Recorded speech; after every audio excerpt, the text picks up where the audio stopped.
Hello guys, എല്ലാവർക്കും എന്തുണ്ട് വിശേഷം? അങ്ങനെ ഞാനിപ്പോൾ എൻ്റെ ഹസ്ബൻഡിൻ്റെ വീട്ടിലാണ് നിൽക്കുന്നത്. സെയിൻ എൻ്റെ ബേക്കിൽ തന്നെ നിൽക്കുന്നുണ്ട്.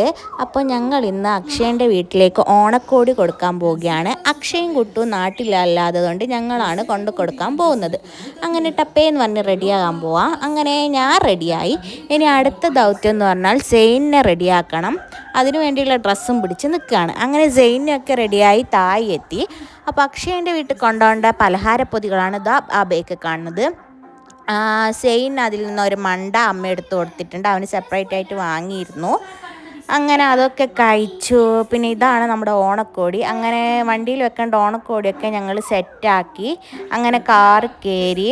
അക്ഷയൻ്റെ വീട്ടിൽ നിന്ന് പെട്ടെന്ന് എത്തുന്നുള്ളതുകൊണ്ട് സെയിൻ്റെ മുന്നിലത്തെ സീറ്റിൽ ഇരുത്തിയിട്ടുണ്ട്. അവൻ അവിടെ ഇരിക്കുമെന്ന് ഒരേ വാശി. പിന്നെ ഒരു രക്ഷയില്ലായിരുന്നു. സെയിൻ്റെ മുന്നിൽ തന്നെ ഇരുത്തിയിട്ടുണ്ട്. അങ്ങനെ ഞങ്ങൾ 5 മിനിറ്റ് കൊണ്ട് തന്നെ അക്ഷയൻ്റെ വീട്ടിലെത്തി.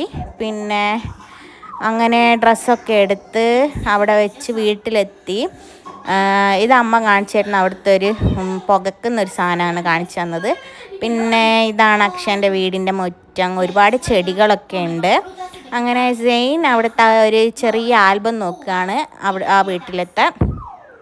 അങ്ങനെ ഞങ്ങൾ അതൊക്കെ കഴിഞ്ഞ് പിന്നെ ഒരു ജ്യൂസും കുറച്ച് ചിപ്സൊക്കെ കുടിച്ചു. ഇത് അക്ഷയൻ്റെ അമ്മമ്മയാണേ. അത് കഴിഞ്ഞ് ഞങ്ങൾ അവരോടൊക്കെ സംസാരിച്ചു. പിന്നെ അവിടുത്തെ മുല്ലച്ചെടി വെട്ടിയതിൻ്റെ കൊമ്പും കൊണ്ട് സെയിൻ ഇങ്ങനെ അതും പിടിച്ച് കളിക്കുകയായിരുന്നു. അങ്ങനെ അത് കഴിഞ്ഞ് പിന്നെ കുറച്ച് സമയം അവിടെയൊക്കെ സ്പെൻഡ് ചെയ്തു. ഇത് അവിടുത്തെ ഫോട്ടോ ആണ്, വാളിൽ സ്റ്റിക്ക് ചെയ്ത് അടിപൊളിയായിരുന്നു. പിന്നെ അവിടെ നിന്ന് ഉച്ചക്കത്തെ ഫുഡും ഉണ്ടായിരുന്നു. സെയിനെ സീറ്റിലിരുത്തി. അങ്ങനെ ഞങ്ങൾ ഫുഡൊക്കെ കഴിച്ചു. അത് കഴിഞ്ഞ് ഞങ്ങൾ ഒരു ഐസ്ക്രീമും കൂടി കഴിച്ചു. ഇത് അവിടുത്തെ പൂച്ചയാണേ. അങ്ങനെ അതൊക്കെ കഴിഞ്ഞ് ഞങ്ങൾ കുറച്ച് നേരം കൂടി അവിടെ ഇരുന്നു. അങ്ങനെ അച്ചാച്ചനും മോനും കൂടി കമ്പും ഇതൊക്കെ എടുത്ത് അടി കൂടുന്നുണ്ട്.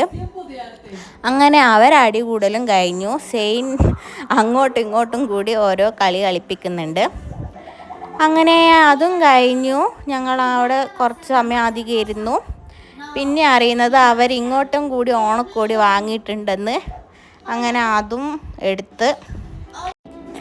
പിന്നെ മുല്ലച്ചെടിയുടെ കൊമ്പ് വെട്ടാൻ വേണ്ടിയിട്ട് അക്ഷയൻ്റെ അമ്മ ഒരു കത്തി എടുത്ത് വന്നതാണ്. അങ്ങനെ അതൊക്കെ വെട്ടി കൊമ്പൊക്കെ എടുത്തു. അപ്പം ഇന്ന് അത്രയേ ഉള്ളൂ. Okay, bye bye, see you guys.